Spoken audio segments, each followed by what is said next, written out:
faster now that I'm older. Exactly. Okay, here we go. We're doing the show. All right. Hey, what's up, guys? Welcome to the Ace Michael Show. Hey, don't clap if you're driving, seriously. I just wanted to call your attention to how things have changed since we were kids. Remember when we were kids? Remember riding your bike? I know, right? Remember riding your bike everywhere. Man, as a kid, I could ride my bike for hours. I could ride my bike for 8 hours up hills and didn't affect me at all physically. I loved it. But now, I try to put my old grown ass man on a bike right now.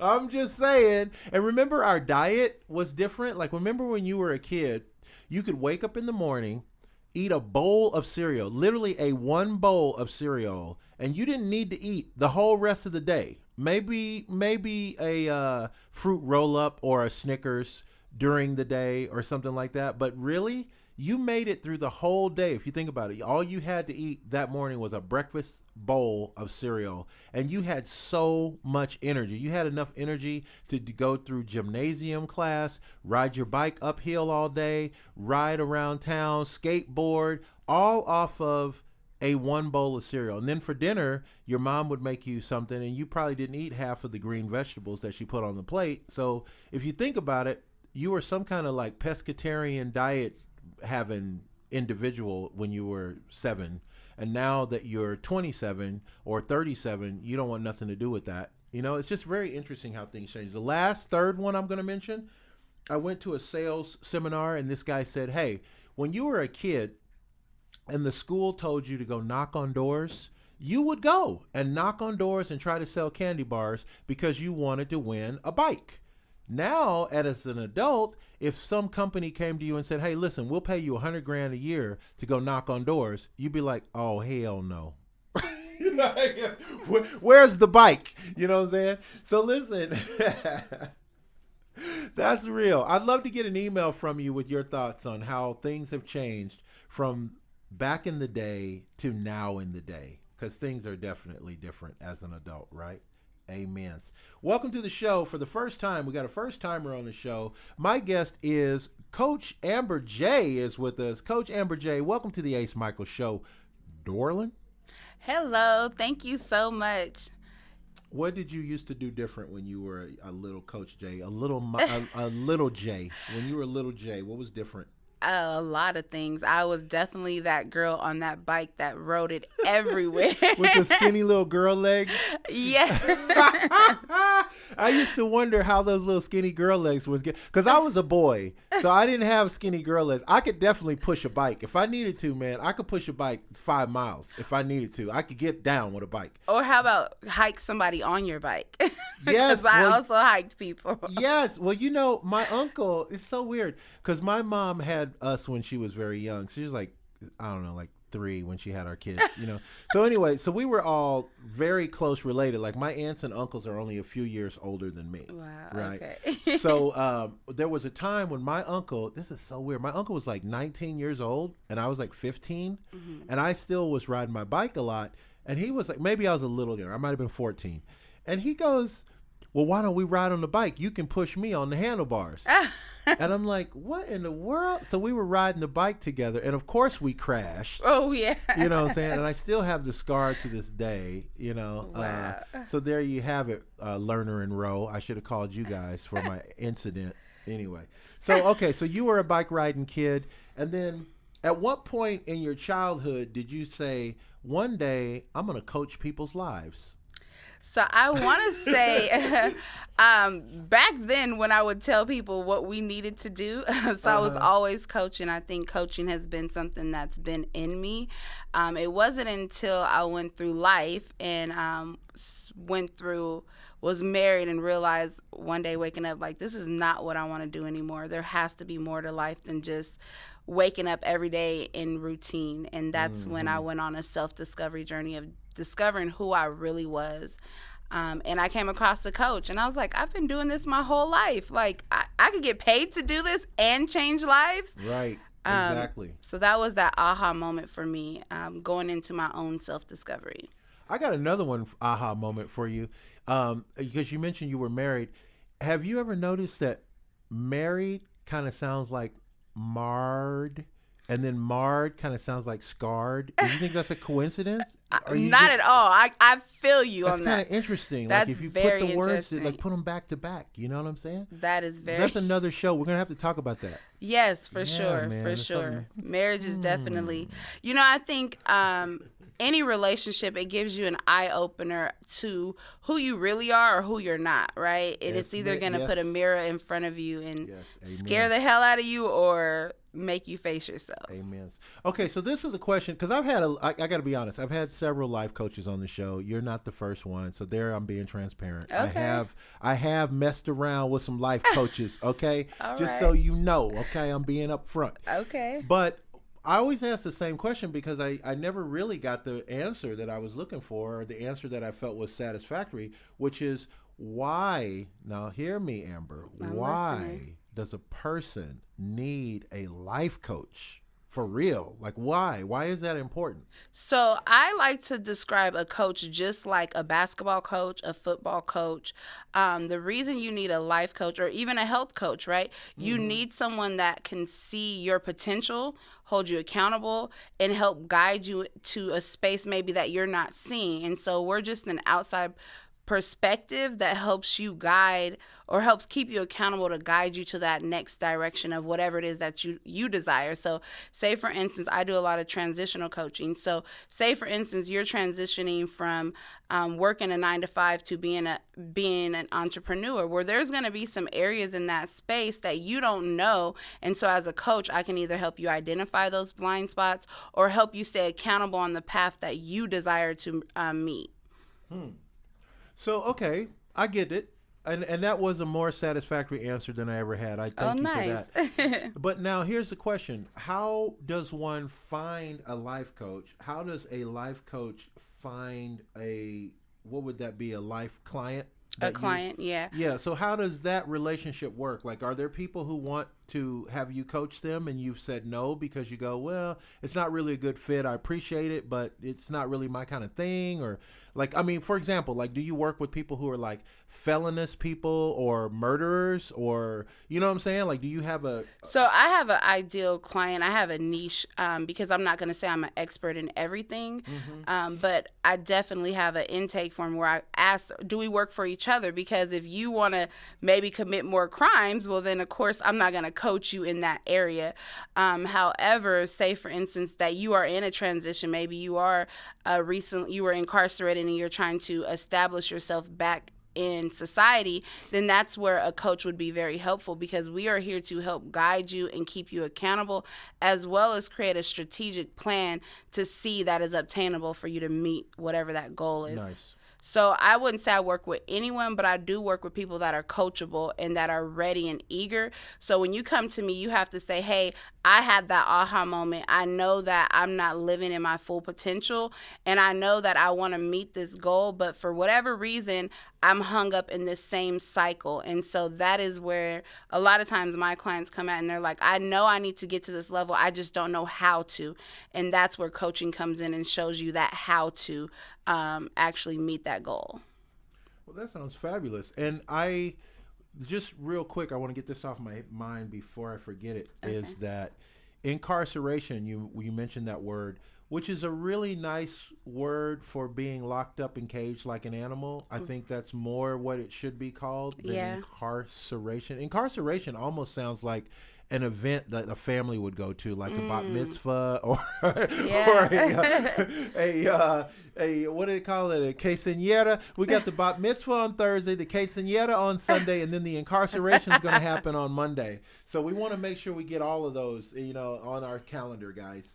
But anyway, so what type of things as a life coach. And by the way, Amber, I'm sure you have your own life with its own problems. Do you ever need a life coach? And if so, what kind of things would you talk to a life coach about? So I do have a coach. I also have a mentor, and I also have a therapist, because as you are elevating, you want somebody that's already been where you've been and overcome certain things. So my coach pours into me in areas that I haven't yet accomplished or I plan to accomplish. So I have a coach. Speaking is not one of the best things that I like to do, but I know that I have information that I need to get out. And how do you do that? Speaking in front of people. So I have a coach that helps me with that. So having a coach, and anyone who is a coach that doesn't have a coach, to me, that's a red flag, because who's pouring into you while you pour out? It's so important that you're constantly keeping your cup full. You're constantly pouring into yourself. Your continued education, all of those things help you be equipped to help the clients that you're here to serve. And if you're not being filled, how are you serving? Are you serving from an empty space? So it's really important as a coach that I stay self-care. Everything that I preach or I teach, I live. I don't just talk about things that I don't have experience in or I haven't already overcame. Do you get into God and Jesus with people? Like if they come in, from a religious background and they're like, hey, I did these things, but I know God will forgive me. Like, how does that work? You know what I'm saying? The question I'm asking is probably too stupid, but what I'm trying to say is, because a lot of people are married to their religions. They're really connected religiously, but we all make mistakes. We're all human. So how does that work into life coaching? So I would say being spiritual led. I am founded it. I do believe in God.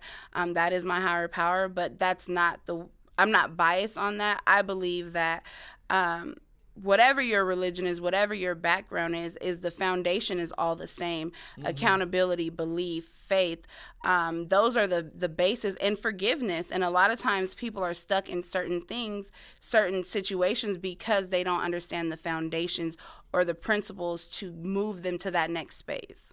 So even if they have a great relationship with God, you're saying they might still need a life coach, because life is different than life in heaven. For life dictated by God entirely is one thing, but we do run traffic lights, we do get into fender benders, we do sometimes end up in abusive relationships or with alcohol ruling our life, or drugs, and these are all world problems. So you're saying there is a difference, even though it sounds like you also carry a religious background and a religious faith, but we can't just presume that our life is going to be coached by the deity. Our life also really needs to be coached by a human. Absolutely, because God uses people to be able to bring a message, and it doesn't matter the spiritual background. He uses people, or he connects to people to use you, to guide you in different ways. So you need that physical person or physical thing in place to help you move. And sometimes it may just be helping you get out of your own head, or create a clarity, or create a strategy. Just like if you have a gauging womb, you're going to go to the hospital, see a doctor, right? So you need a physical person that has the experience and expertise to help you move or shift in that position. Are there ever people you just can't figure out how to coach, where you just have to throw your hands up? Or has there ever been a case where their problems were too compelling, or how they say, I'm sure you've heard this a lot in your industry, somebody's not coachable? So there is. I've had a few people that I've had to tell them that we wouldn't be a good fit. One for sure, I know my lane and I stay in it. I am not a therapist, so I am not gonna tell you, if you have mental health problems, like, I'm not going to be a good coach for you, because I'm not a therapist. So I can't. There's certain things that I just don't have the expertise to do, but I definitely will refer you to someone else. And then there's other people that are not coachable. If I give you an assignment, or I give you some things and I see that you're not actually implementing them, you're wasting my time and yours, and I'm not going to be the blame for you while you're in the same cycle. And I'm very solution oriented. So if I see a problem and we've talked about it and we've created a solution and you're not implementing that, then we're just not going to work for each other. And maybe in this time in your life, you're not ready for that. There may be some other things that you need to do before you actually begin working with me as a coach. And what about kids? It seems like I didn't mean to jump right on that question. It seems like I was waiting. The way I jumped in was like, has he been waiting to ask her that this whole time?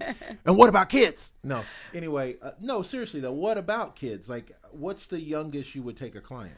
I actually do a lot of facilitations for youth groups. The youngest I want to say is about 12, 13 years old I've worked with.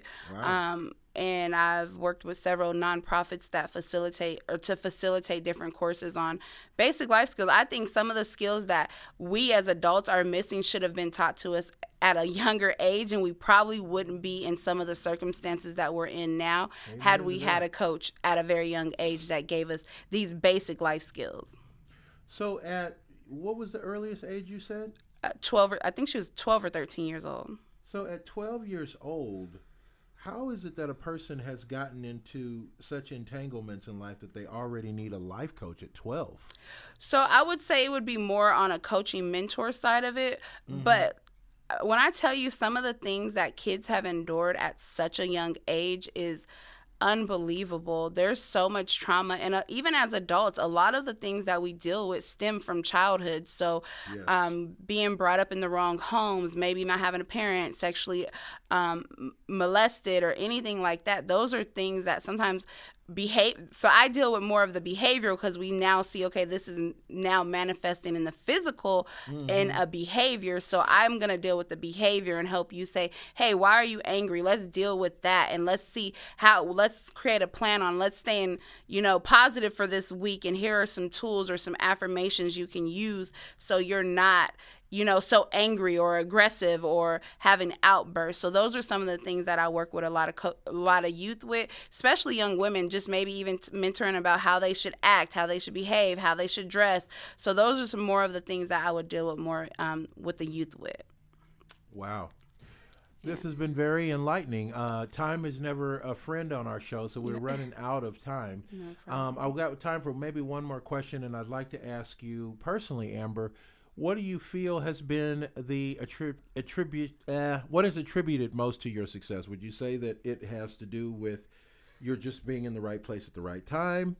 Are you one that would say if anybody who reads the manual could do this? Or would you say it's just God has put you in the right path? Like what would you say is the most that has contributed to you being successful, the thing that contributed the most? I would have to say I was never in the right place at the right time, but I was at the right place needing something, and some of that, a lot of it was God, a lot of it was overcoming my own life circumstances and situations that made me want something more for myself. And once I obtained this, I wanted to share that with so many other people because a lot of people are dying in silence just because they don't have the tools. So that's probably, I would say, most of where it came from. Wow. And how do we reach you on the www if we want to follow you now? So everything is CoachAmberJ.com. My website, CoachAmberJ.com, Facebook, Instagram, email, all of it is CoachAmberJ.com or Coach Amber J. Amen to that. And that is what's up. Whenever you think of Amber J, think of that girl with the skinny ass legs riding her bike. And that will keep you in tune with the visual. And it's been the Ace Michael Show. Happy to be with you guys. Love it. Thank you for letting me be with you guys. I cannot get enough of you. You guys tickle my fancy. And if you ever want to be on the show, we'd love to have you. You know what I say at this time, at the end of the show, live the life you love. Love the life you live. Thank you. Thank you. Amber. Amazing. That was awesome. Great. Wow. Great show. Who